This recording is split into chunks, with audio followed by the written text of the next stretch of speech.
Occupation no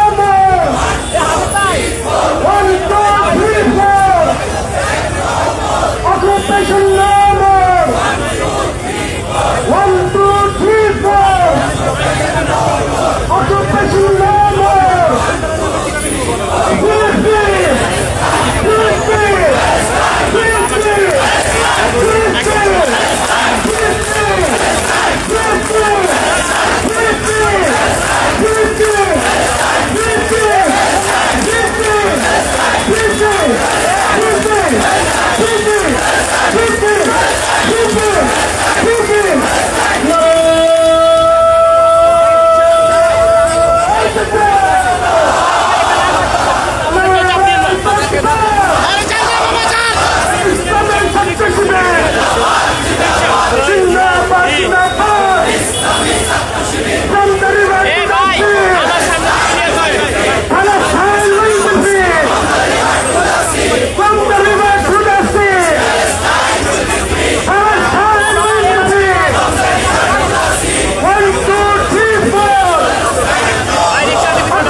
খালি একটু চিহ্ন লাগান।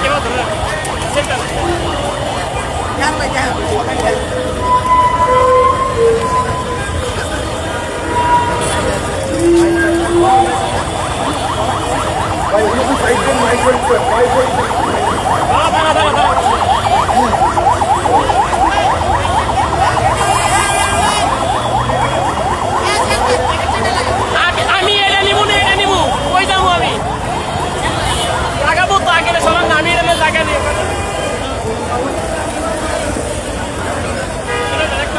একটা কারো দেন না, একজনের সাথে দেন, আমাদের সব আমাদেরই একজনের সাথে দেন।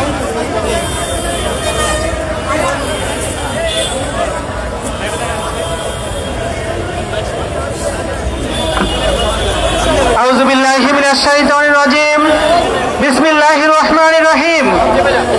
বাংলাদেশ ইসলামী ছাত্র শিবির ঢাকা মহানগর শহর কর্তৃক আয়োজিত গ্লোবাল সুমুদ ফ্রন্টিয়ার অভিযানে ইসরায়েলি আগ্রাসনের প্রতিবাদে এবং ইসরায়েলি জনগোষ্ঠীর যে আত্মনিয়ন্ত্রণ অধিকারের প্রতি সমর্থন জানিয়ে আজকের এই বিক্ষোভ সমাবেশের পরবর্তী এই পর্যায়ে বক্তব্য রাখবেন বাংলাদেশ ইসলামী ছাত্র শিবিরের জাহাঙ্গীরনগর বিশ্ববিদ্যালয়ের সম্মানিত অফিস সম্পাদক জাহাঙ্গীরনগর কেন্দ্রীয় ছাত্র সংসদ ডাকসু নির্বাচিত। My dear brothers, standing up for humanity here, we have been always watching Israel as an illegal state. We have been watching Israel always as a supremacist state. We have been always watching Israel as a superpower oppressor state. They have never followed any international laws. They have never cared of humanity. The humanitarian organizations of the world have always been sold to the power and money of Israel. The ironic part is, despite becoming a oppressor and tyrant state, they have always played the role of victim. They always try to say that the Muslims are the terrorists. But we want to say this loud and clear: Muslims are not the terrorists. You are the terrorists. You are the terrorists. You are the terrorists. You can take away our lives with your bombs, with your missiles and bullets, but you can't take our iman, which carries the spirit of shahada. You can't take away our iman, which carries the spirit of shahada. We are the ancestors of Mustafa Muhammad sallallahu alaihi wasallam. We are the ancestors of Salahuddin Ayyubi. We are the ancestors of Khalid bin Walid. We are the ancestors of Victorul Ghazi. We are the ancestors of Sheikh Ahmad Yassin. We can't let them down. We won't let them down. The more you try to break us, the stronger we will become. And we will keep shouting that loud words that make you scared. Nara Takbir! Nara Takbir! And one day you will not get any space to regret, and you won't get any space to escape. Inshallah, Palestine will be free. Palestine must be free, and the victory is near, inshallah. Nara Takbir! From the river to the sea! From the river to the sea! Palestine must be free, inshallah. Assalamu alaikum wa rahmatullah. সম্মানিত ছাত্র জনতা, প্রিয় সাংবাদিক বন্ধুগণ, এই পর্যায়ে বক্তব্য রাখবেন বাংলাদেশ ইসলামী ছাত্র শিবিরের কেন্দ্রীয় কার্যকরী পরিষদের অন্যতম সদস্য, জগন্নাথ বিশ্ববিদ্যালয়ের সংগ্রামী সভাপতি, মেধাবী ছাত্র নেতা রিয়াজুল ইসলাম। বক্তব্য রাখবেন রিয়াজুল ইসলাম। أعوذ بالله من الشيطان الرجيم. بسم الله الرحمن الرحيم. قال الله سبحانه وتعالى في القرآن الكريم: وما لكم لا تقاتلون في سبيل الله والمستضعفين من الرجال والنساء والولدان الذين يقولون ربنا أخرجنا من هذه হাযিহিল ক্বরয়াতিল যালিমি আহলুহা। সম্মানিত উপস্থিতি, আমরা আজকে এখানে ব্যথিত হৃদয় নিয়ে উপস্থিত হয়েছি, কিন্তু এখন আমাদের ব্যথিত হওয়ার সময় নেই। এখন আমাদের প্রতিরোধের সময়, এখন আমাদের মুসলিম জাগরণের সময়। সম্মানিত উপস্থিতি, আমরা বিশ্বব্যাপী লক্ষ্য করেছি ইউডিএইচআরের ধারাগুলো আজ ব্যর্থতায় পরিণত হয়েছে। জেনেভা কনভেনশন আজ মিথ্যা ভুলিতে পরিণত হয়েছে। আমরা স্পষ্ট করে ঘোষণা দিতে চাই, জাতিসংঘ আমাদের গাজার মুসলিম ভাই বোনদের রক্ষা করতে স্পষ্টভাবে ব্যর্থ হয়েছে। এই ব্যর্থতার দায় অবশ্যই জাতিসংঘকে নিতে হবে। পশ্চিমা বিশ্ব যারা মানবাধিকারের বড় বড় বুড়িয়া ওড়ায়, যারা মানবাধিকারের দোহাই তুলে ইরাকে হামলা করে, যারা মানবাধিকারের দোহাই তুলে মুসলিমদেরকে টেররিস্ট বানানোর চেষ্টা করে, আমরা দেখতে পাচ্ছি তারা স্পষ্ট মিথ্যাবাদীতে পরিণত হয়েছে। তাই আমরা বিশ্বব্যাপী আহ্বান জানাতে চাই, বিশ্বব্যাপী মুসলিমদের জেগে উঠতে হবে, আরবদেরকে ইহুদিদের দালালি থেকে বেরিয়ে আসতে হবে এবং স্পষ্ট আন্তর্জাতিক আইনের ভায়োলেশনকে ইন্ডিকেট করে ইসরায়েল রাষ্ট্রকে পৃথিবীর মানচিত্র থেকে মুছে দিতে হবে। আজকে সবাইকে এখানে উপস্থিত হওয়ার জন্য ধন্যবাদ জানিয়ে আমার সংক্ষিপ্ত বক্তব্য এখানেই শেষ করছি। আসসালামু আলাইকুম। প্রিয় ছাত্র জনতা, এই পর্যায়ে বক্তব্য রাখবেন বাংলাদেশ ইসলামী ছাত্র শিবিরের কেন্দ্রীয় কার্যকরী পরিষদের অন্যতম সদস্য, ঢাকা মহানগর পূর্ব শাখার সম্মানিত সভাপতি, ঢাকা বিশ্ববিদ্যালয় কেন্দ্রীয় ছাত্র সংসদের পরিবহন বিষয়ক সম্পাদক, মেধাবী ছাত্র নেতা আসিফ আব্দুল্লাহ।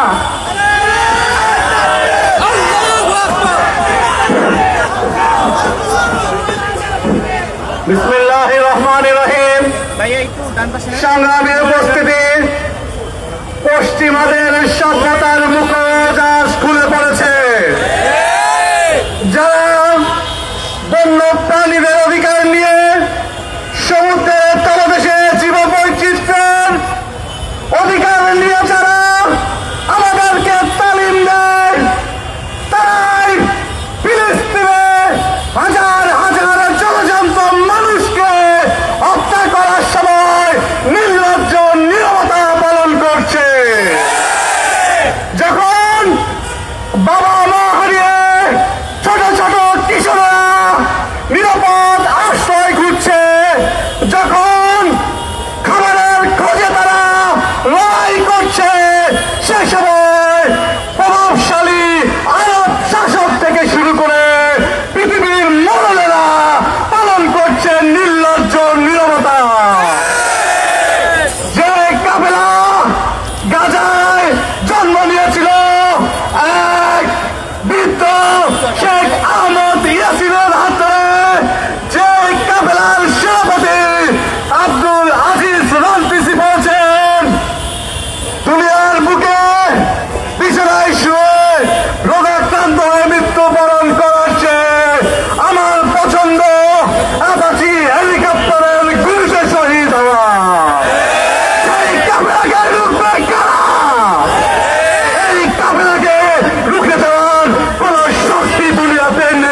ফিলিস্তিনে দীর্ঘদিন ধরে যে ঘটনা চলছে, আক্রমণ চলছে, সেদিকে আক্রমণ হয়, এদিকে আমরা প্রতিবাদ জানাই। নানান ঘটনা আমাদের অজানা রয়ে যায়, বাংলাদেশের চাপটাগুলো উল্টায় না। আপনারা দেখেছেন সেই 7 অক্টোবরের ঘটনার পর থেকে আজকে পর্যন্ত 66,065 জন প্রকাশিত হিসাব অনুযায়ী শহীদ হয়েছে, যার মধ্যে 20,000 হচ্ছে শুধুমাত্র শিশু, যেটি প্রকাশিত হিসাব অনুযায়ী।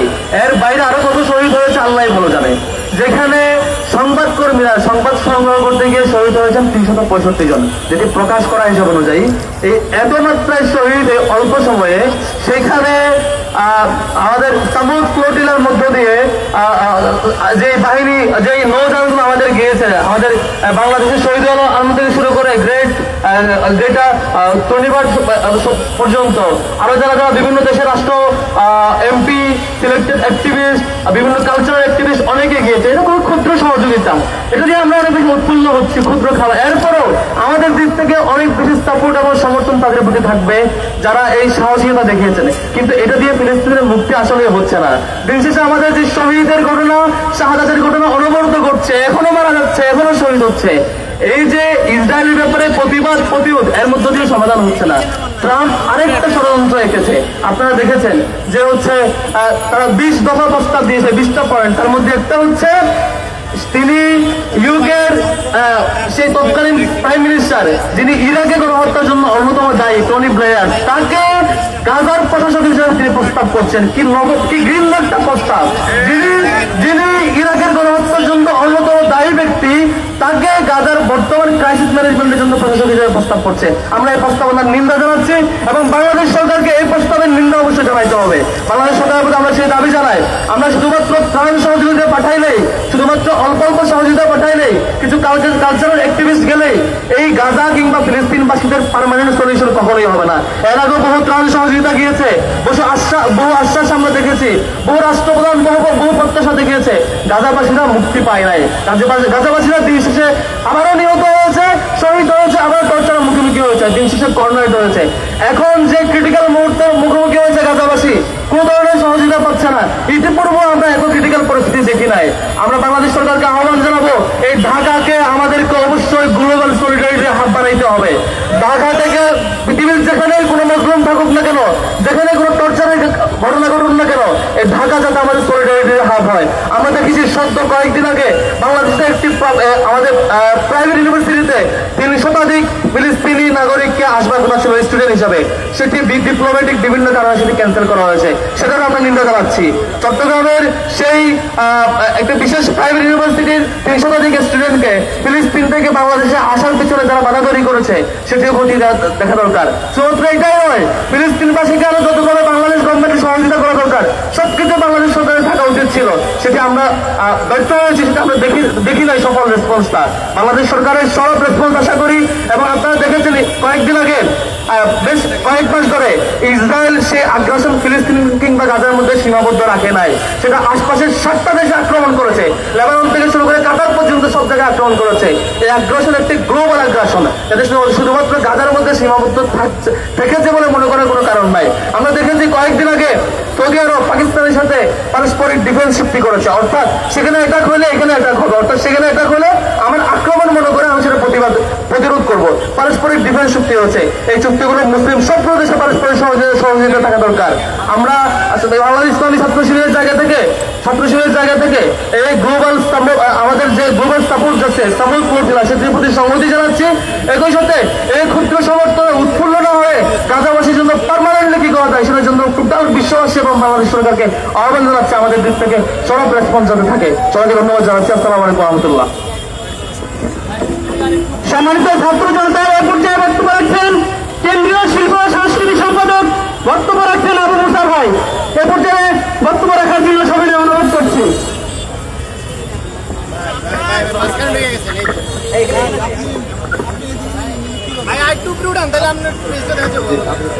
আউযু বিল্লাহি মিনাশ শাইতানির রাজীম।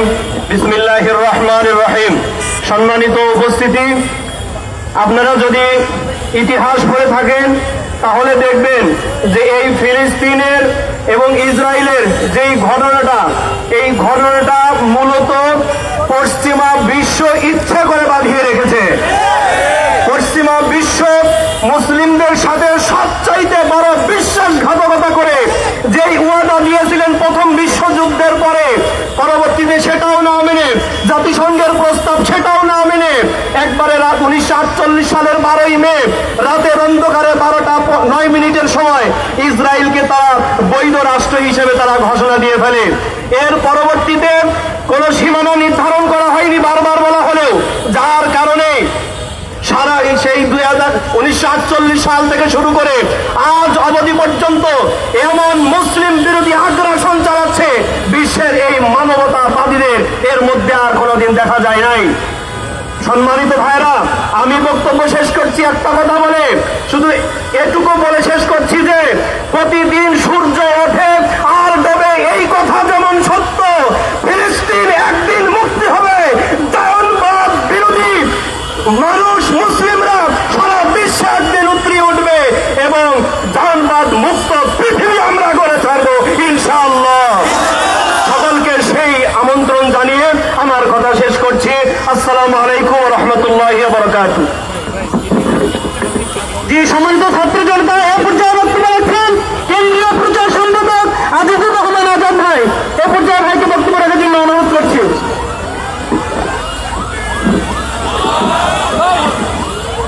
أعوذ بالله من الشيطان الرجيم بسم الله الرحمن الرحيم إن الحمد لله والصلاة والسلام على رسول الله أما بعد. Today we stand in the street in Dhaka with a broken heart when all the Muslims throughout the world are being persecuted. From this to protest, I just want to convey two messages. One is for the terror Netanyahu, and another is for the so-called world leaders. My first message is, Netanyahu, I would like to say, you must stop the bloody game. You have to find another business. If you put all your people, all your money, all your resource, and all your nuclear weapon, it is not possible for any miscreant, it is not possible for any terror like you. You will never get the Gaza. You will never get the Palestine. You will never get the Al-Aqsa, inshallah.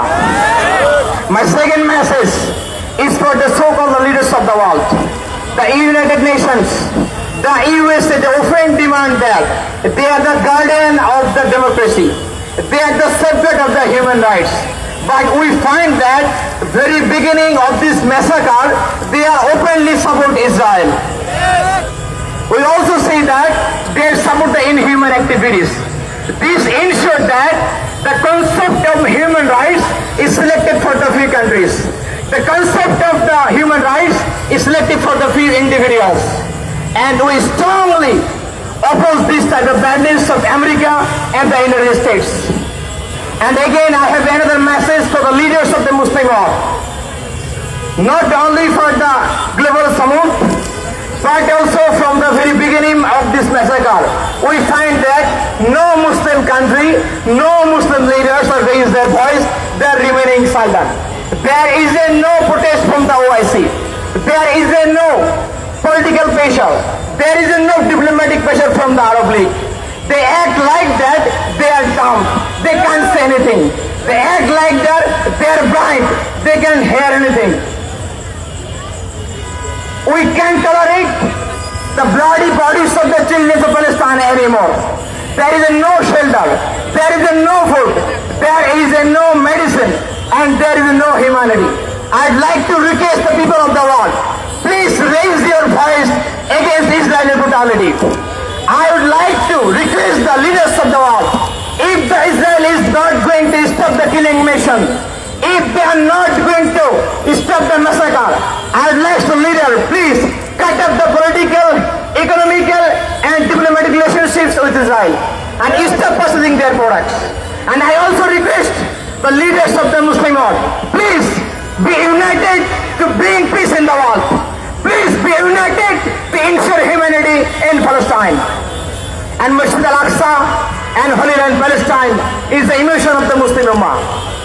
And without making free Palestine, we will never back to our home. We will never back to our country, inshallah. We believe Palestine will be free. Thank you everyone for joining with us, for cooperation with us. Inqilab Jindabad, Palestine Jindabad. প্রিয় ছাত্র জনতা, এই পর্যায়ে বক্তব্য রাখবেন বাংলাদেশ ইসলামী ছাত্র শিবিরের কেন্দ্রীয় কার্যকরী পরিষদের অন্যতম সদস্য, কেন্দ্রীয় দপ্তর সম্পাদক, মেধাবী ছাত্র নেতা জনাব সিফকাতুল্লাহ সিফকা। বক্তব্য রাখছেন জনাব সিফকাতুল্লাহ সিফকা। আসসালামু আলাইকুম।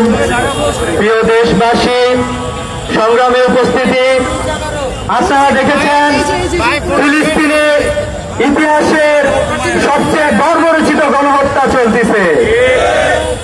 আমরা দেখতে পেয়েছি অসংখ্য শিশু, নারী এবং সাধারণ নাগরিককে হত্যা করা হয়েছে। আমরা দেখতে পেয়েছি ফিলিস্তিনে যে সকল হিউম্যানিটেরিয়ান এইড পৌঁছানোর কথা ছিল সেগুলো পৌঁছাইতে দেওয়া হয় নাই। পৃথিবীর বিভিন্ন মানবাধিকার সংগঠন, বিভিন্ন হিউম্যান এইড সংগঠন, যারা বিভিন্ন রকমের সাহায্য পৌঁছানোর কথা ছিল সে সকল সাহায্য ফিলিস্তিনিদের পৌঁছাইতে দেওয়া হয় নাই। আমরা দেখতে পেয়েছি এই সকল মানুষদের চিকিৎসা পাওয়ার যে অধিকার ছিল এই অধিকারকে খর্ব করা হয়েছে। এই সকল মানুষদের খাবার পাওয়ার যে অধিকার ছিল সে অধিকারকে খর্ব করা হয়েছে। এই সকল মানুষদের মানবাধিকারকে খর্ব করা হয়েছে। আমরা বিশ্বব্যাপী এই বর্বরচিত গণহত্যা এবং এ ধরনের অ্যাক্টিভিটিসের বিরুদ্ধে আমরা বিশ্বব্যাপী অবস্থান গ্রহণ করছি, ধিক্কার জানাচ্ছি। জাতিসংঘ সহ আন্তর্জাতিক সকল সংস্থা সহ পৃথিবীর সকল দেশের রাষ্ট্রপ্রধান এবং বিশ্ব নেতাদেরকে আমরা ধিক্কার জানাই। আমরা দেখতে পেলাম, আমরা চেয়েছিলাম পৃথিবীর সকল রাষ্ট্রপ্রধানরা তাদের সকল শক্তি নিয়ে ফিলিস্তিনের পক্ষে দাঁড়াবে, কিন্তু আমরা দেখতে পেলাম মাত্র কিছু মানুষ পৃথিবীর বিভিন্ন এলাকা থেকে যারা ফিলিস্তিনের সাথে সলিডারিটি করার জন্য যারা সেখানে গিয়েছে, সলিডারিটি ঘোষণা করার জন্য, আমরা দেখতে পেয়েছি তাদেরকেও সেখানে প্রবেশ করতে দেওয়া হয় নাই। আমরা বলতে চাই যে আপনারা এই ধরনের কার্যক্রম করে ফিলিস্তিনের মানুষদেরকে, ফিলিস্তিনের মানুষের মনোবলকে আপনারা কোনোদিন নস্যাৎ করতে পারবেন না, পারবেন না, পারবেন না। ফিলিস্তিনের মানুষদের যে চেতনা দিয়ে জেগে আছে সে চেতনার নাম হলো ঈমান, এবং সে চেতনার সাথে পুরো বিশ্বব্যাপী সমস্ত মুসলমানদের সাথে বর্তমানে আমরা দেখতে পেয়েছি পৃথিবীর সকল মানুষ এই আন্দোলনের সাথে একাত্মতা পোষণ করেছে। আমরা দেখেছি ইউরোপ, আমেরিকা সহ পৃথিবীর সকল দেশের মানুষেরা, পৃথিবীর সকল প্রান্তের মুসলমানেরা এই আন্দোলনের সাথে একাত্মতা পোষণ করছে। আমরা বাংলাদেশ থেকে এই আন্দোলনের সাথে একাত্মতা পোষণ করছি। সেই সাথে ইহুদি জায়নিস্টদেরকে আমরা হুঁশিয়ার উচ্চারণ করতে চাই, অনতি বিলম্বে এ ধরনের পথ তোমরা পরিহার করো। ঐক্যবদ্ধ মুসলিম যখন জেগে উঠবে তোমরা পালানোর পথ খুঁজে পাবে না। সংগ্রামে উপস্থিতি, আমরা ফিলিস্তিনের পক্ষে জনমত গড়ে তোলার জন্য, ফিলিস্তিনের পক্ষে কাজ করার জন্য বাংলাদেশ সহ পৃথিবীর সকল মানুষকে আহ্বান জানাচ্ছি।